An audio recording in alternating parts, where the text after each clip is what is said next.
Ah, que c'est bon de me reposer à ma maison. Mon précieux. Volume ta gueule, hein.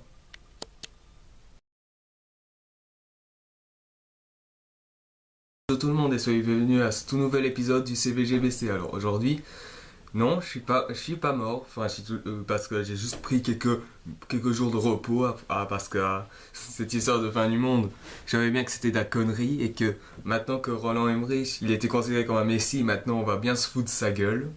Moi et mes collègues, on va bien se moquer de lui parce que qu'il mérite bien.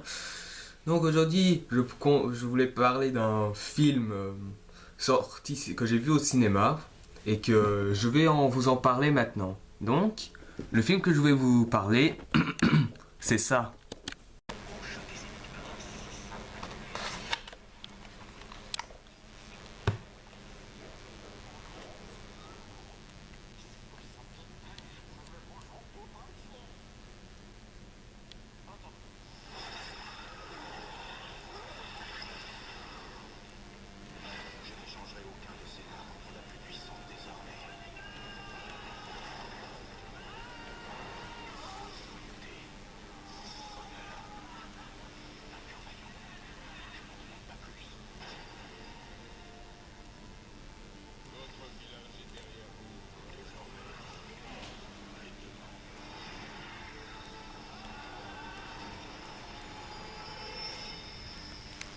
Hobbit, un voyage inattendu sorti en cette année 2012 et réalisé par euh, Peter Jackson, qui est accessoirement le réalisateur de la trilogie Le Seigneur des Anneaux qui lui a valu 11 Oscars. Donc dans le film, hein, il y a presque des inconnus à part un, Ian McKellen qui joue également Magneto dans les trois premiers X-Men. Mais ensuite on peut retrouver également Andy Serkins qui est l'acteur emblématique de Gollum et qui a aussi joué César dans La planète des singes, les origines qui est aussi dans King Kong où il joue le personnage de King Kong. Donc voilà, un bref, c'est un sorti ciné donc il n'y aura pas vraiment d'image du film à montrer. Hobbit, de quoi ça parle? Il y a longtemps, dans la Terre du Milieu, il y avait une grande cité appelée Erebor, qui est la grande cité des nains, qui malheureusement va se faire assiégé et pris par un grand dragon appelé Smaug, et les nains sont contraints à s'enfuir. Bilbo le Hobbit, qui vit dans son patelin tranquille dans la comté, va soudainement recevoir la visite des nains ainsi que de Gandalf le Gris, qui va lui proposer d'aller vers une aventure pour reprendre la cité d'Erebor. Bilbo ne se sentait pas très intéressé à ce projet, mais finalement, il finit par se laisser convaincre et aller les suivre. Il y aura moult dangers qui devront surmonter pour pouvoir arriver jusqu'à la cité d'Erebor. Donc voilà, c'est ça l'histoire. Déjà, le Hobbit, faut comprendre que c'est le premier volet d'une nouvelle trilogie consacrée aux événements qui sont passés avant les aventures de Frodo et de Sam.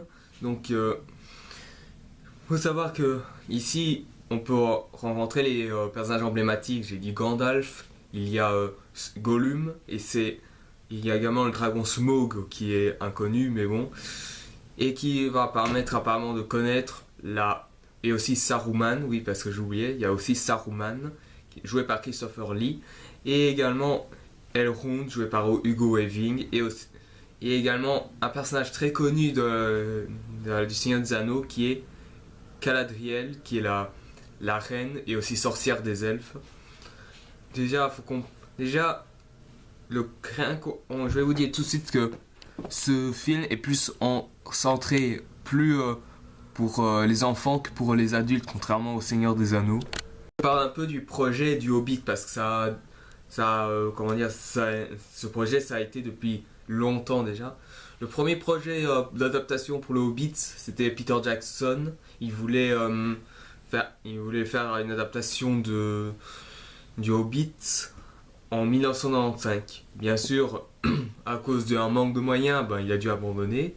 Puis après, il s'est concentré sur l'adaptation du Seigneur des Anneaux, donc, des 3 premiers volets. Et à la fin, il décide depuis, je crois, en 2009 ou en 2008-2009, d'essayer de commencer le projet du Hobbit. Bien sûr, le problème, c'est qu'il y a eu beaucoup de désaccords entre Peter Jackson et la production. Déjà que ça a été réalisé par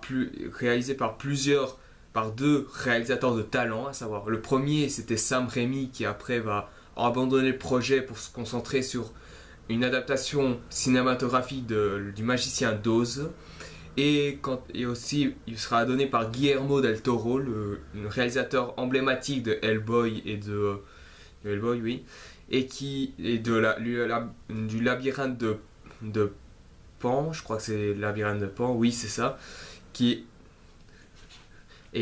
malheureusement va aussi abandonner le projet pour se concentrer à un nouveau film qui va sortir très bientôt, à savoir Pacific Rim.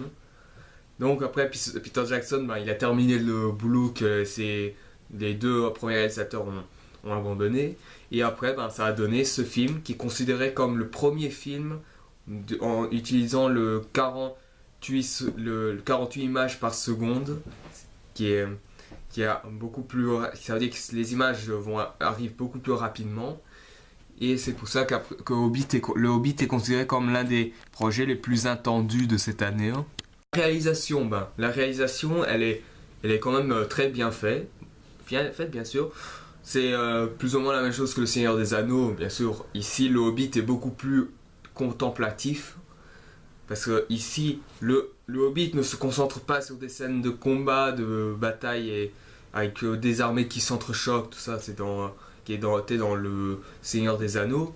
Ici, c'est plus son décor qui parle. Enfin, même s'il y a des combats qui sont plus ou moins bien faits, les combats sont, comment dire, ils appartiennent un peu au décor qui est juste majestueux, par exemple.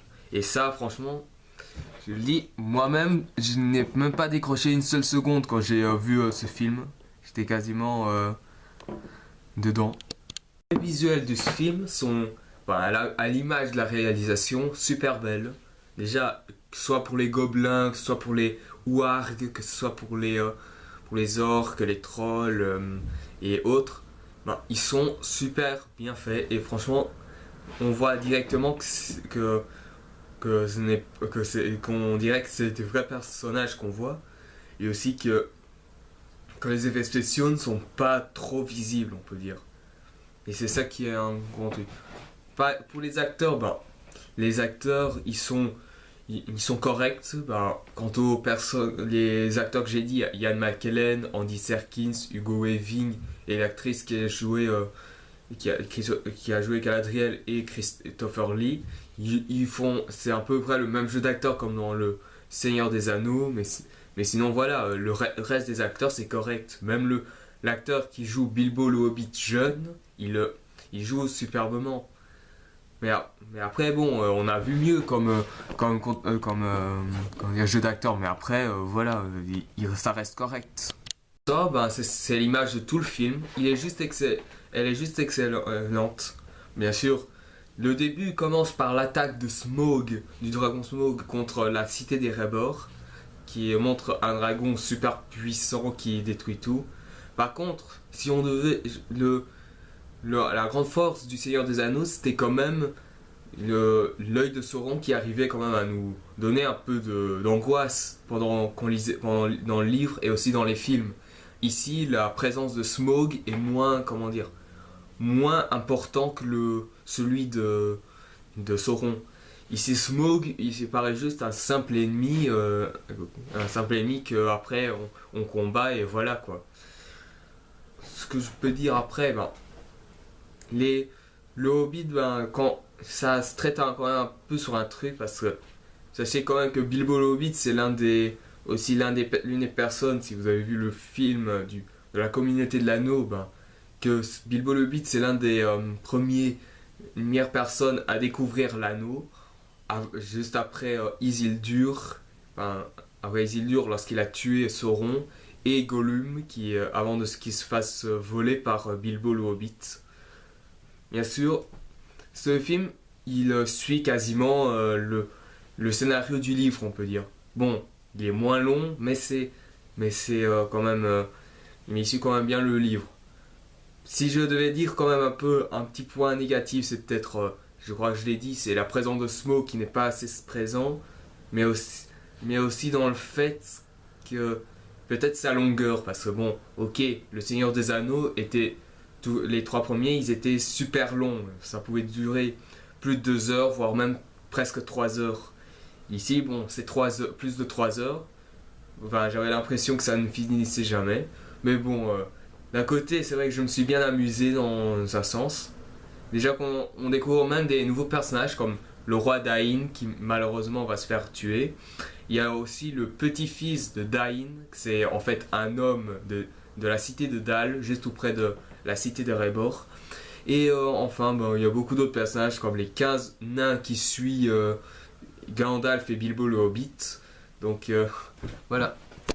Mais faut dire que les nains sont quand même assez drôles, même si bon, on a vu meilleur comme humour, mais ils restent drôles. Des trucs nouveaux que j'ai vus dans le film, c'est quand même que il y a des chansons qui sont chantées par les personnages. Parce que c'est quand même bizarre, mais bon, dans les Seigneurs des Anneaux, la musique, c'était plus la musique qui est entraînée pour donner de l'émotion pendant les batailles ou alors pendant les traversées, bref, c'est quelque chose comme ça. Ici, dans le Bilbo le Hobbit, dans le Hobbit, c'est à peu près la même chose, sauf qu'ici, il y a également des chansons qui sont chantées. Bon, je n'ai rien contre les chansons qui sont chantées, mais seulement si on le compare au Seigneur des Anneaux, c'est quand même un peu plat, je suis désolé. Déjà que, bon, enfin, j'aime bien les personnages du film, mais bon, faut quand même dire que bon, on en a vu meilleur. Enfin, c'est pas le grand film de cette année, mais bon, on a vu meilleur.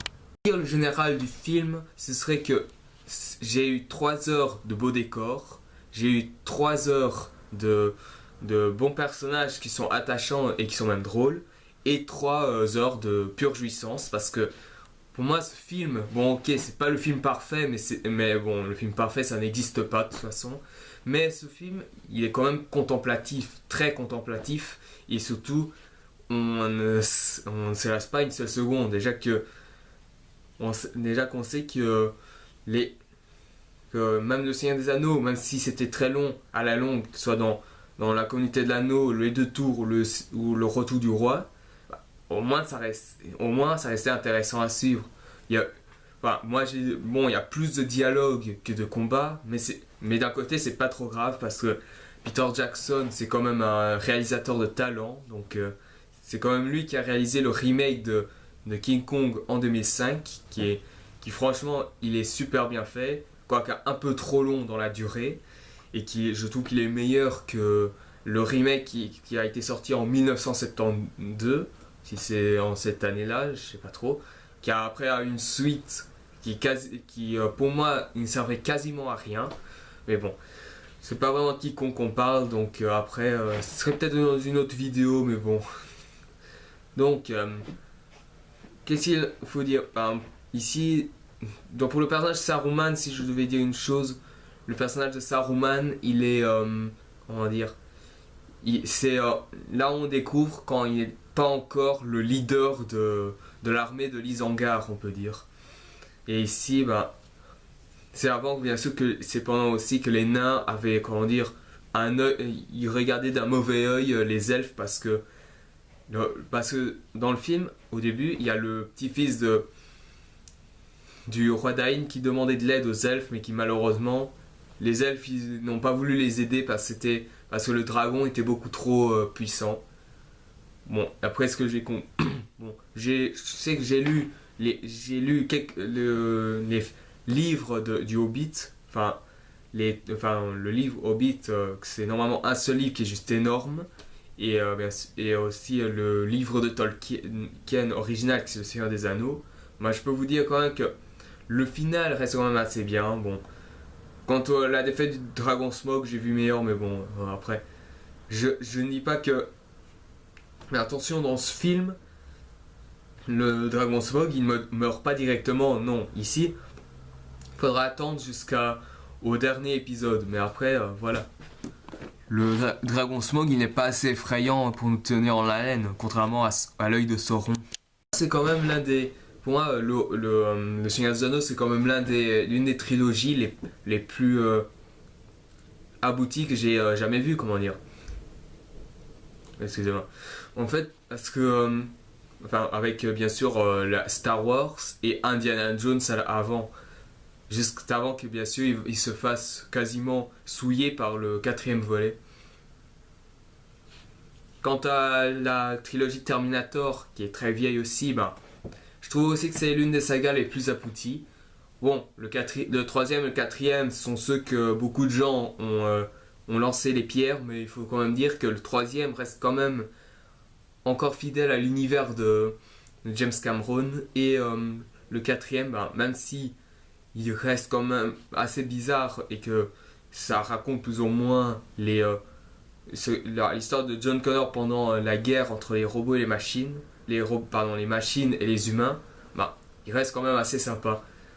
Mais sinon après, il y a également la Pirate des Caraïbes qui est pas mal lui aussi. Le premier j'ai bien aimé, le deuxième il m'a un peu déçu et le troisième c'est pour moi le meilleur de toute la saga. Bon, il est très complexe niveau scénario, mais il reste quand même pour moi ça reste le meilleur de la saga. Si vous voulez savoir pourquoi, ben, je ferai une critique pour plus tard de ce film. Puis il y a le 4e qui ne sert presque quasiment à rien. Bon bref, voilà. Mais bon, voilà, ici le Hobbit, son premier volet est très bien. Franchement, il est très bien. Reste à savoir bien sûr si les volets vont bien suivre. Les autres volets vont bien suivre le saga. Bah, sachez que le Hobbit 2 va sortir en 2013 et le 3e, ça veut dire le dernier volet, en 2014. Donc ça veut dire qu'on a encore un petit temps. Bon, soit, pour moi, si je devais dire en général, j'ai quand même bien aimé le Hobbit.